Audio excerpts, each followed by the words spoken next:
এজনী ছোৱালী এৰি দিলে বুলিয়ে যে মৰিবলৈ আহিলি? প্ৰথম কথা হ'ল এইখন এখন চিনেমা নহয় যে তোৰ পুনৰ জন্ম হ'ব বা তই আকৌ ঘূৰি আহিবি। লাইফ ইজ মোৰ এক্সপেঞ্চিভ। আৰে ভাই, জীৱনটো বহুত মূল্যৱান। জীৱনৰ অন্তিম ক্ষণ গণি থকা মানুহক সুধিবি জীৱনৰ মূল্য কি।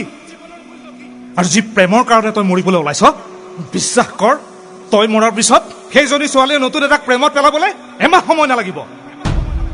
মাৰ বাপেৰৰ বয়স বাঢ়ি আহিছে, ভনীয়ৰক বিয়া দিবৰ সময় হৈছে, ঘৰৰ দায়িত্ব ল'ব লাগে, আৰু তই মৰিবলৈ আহিছ তাকো সেইজনী ছোৱালীৰ কাৰণে যিজনীক তই চিনি পোৱা এমাহে হোৱা নাই।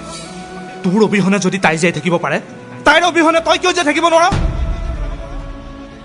এটা কথা জানি ল, মৰি গ'লে প্ৰতিটো সমস্যাৰ সমাধান হৈ নাযায়।